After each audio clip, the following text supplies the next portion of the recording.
काम में बिजी हूँ। मुझे तो पता है उन्हें बिजनेस में ही बिजी रहना है, ऑफिस में भी ऑफिस, घर में भी ऑफिस।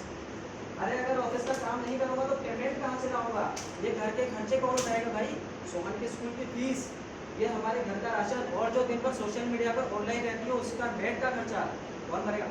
हाँ हाँ, मैं ही खा जाती हूँ तुम्हारी सारी पेमेंट। अरे मैंने ऐसा कहाँ कहा है? मैं तो बस अपने खर्चे गिना रहा था। इन सबको मेंटेन करने के लिए काम तो करना पड़ेगा, चाहे दिन हो या रात।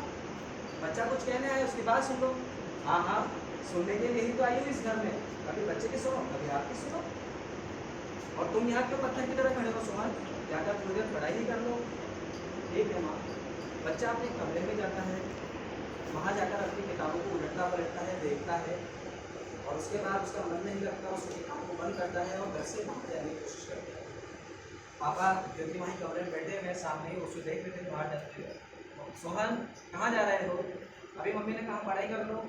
याद है मुझे, तुम्हारे अच्छे परसेंटेज आए हैं 9th में, उसे मेंटेन करके रखो। कंपटीशन का ज़माना है, 10वीं में और अच्छे अंक लाइए और अच्छी परसेंटेज बनाओ।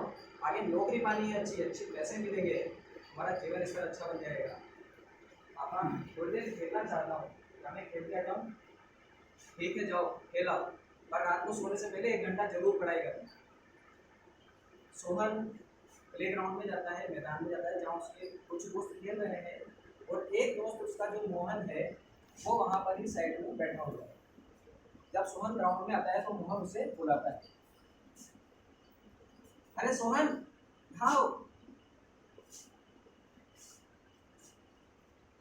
क्या हुआ यार, ये उदास क्यों दिखते हो?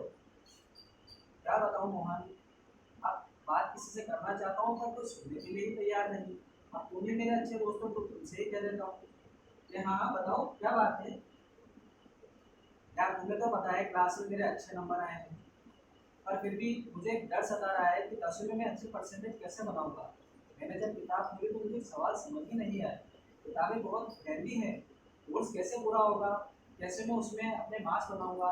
कल ही गुरुजी ने कहा है कि जब 10th की परीक्षा होती है तो उसका सेंटर दूसरे स्कूल में आता है, दूसरे स्कूल में जाना पड़ेगा, और वहाँ पर जब हम कॉपी जमा कराएंगे वो कॉपी भी दूसरे जिले में चेक करी जाती है। किस प्रकार से नंबर लाऊंगा, कैसे स्कोर करूंगा, कुछ समझ नहीं आता यार। बस इतनी सी बात, तुम 90% होकर भी इतना घबराते हो। मुझे देखो, मेरे तो तुमसे थोड़े कम नंबर है, मैं तो मस्त रहता हूँ। अब क्या करूँ यार, हमारे पापा मम्मी अच्छे हैं, तुमसे बात कर देंगे। अरे नहीं नहीं, वो जो भी कहते हैं मैं इधर से सुनता हूँ, निकाल देता हूँ। अब करना क्या है? बस भी देखो यहाँ आराम से बैठा हूँ, घर पे मम्मी पापा के पास जाऊंगा, वो मुझे पढ़ने के लिए कहेंगे, अपने कमरे में सो जाऊंगा। पर मैं ऐसा नहीं कर सकता, मेरे पापा मम्मी को मुझसे बहुत उम्मीद है, वो चाहते हैं कि मैं 10वीं में भी अच्छी परसेंटेज बनाऊँ मोहन। तो ठीक है सुमन, तुम्हारी समस्या का हल मेरे पास है, आओ मेरे साथ। दोनों बच्चे उसी खेल के मैदान में एक झाड़ियों का झुंड है इसके पीछे जाकर के बैठ गए। मोहन अपनी जेब से एक सिगरेट का छोटा सा टुकड़ा लिया।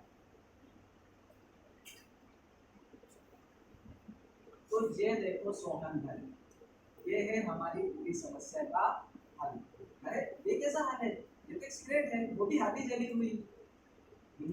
कोई बात नहीं, हमारे पड़ोस वाले अंकल पीते हैं, उन्होंने आधी जलाकर फेंक दी थी, मैंने उसे उठाकर बुझा दिया और रख लाया। तो इसका हम करेंगे क्या? देखो सोहन, अभी क्या करते हैं वो मैं तुम्हें सिखाता हूँ।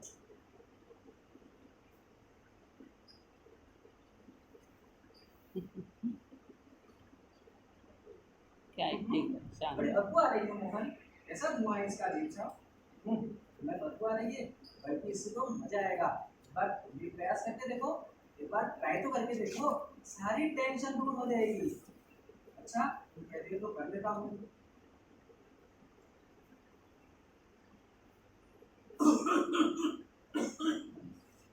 अरे इससे तो मुझे बहुत तेज जलन हुई। मोहन तुम ही रखो तुम्हारा ये सामान, मुझे नहीं चाहिए सिगरेट। अरे एक बार नहीं घबराते, हमेशा छोटे बच्चे ही रहोगे? नहीं नहीं, इसने कहा मैं छोटा बच्चा हूँ, मैं बड़ा हो चुका हूँ। देखो मैं फिर से प्रयास करता हूँ।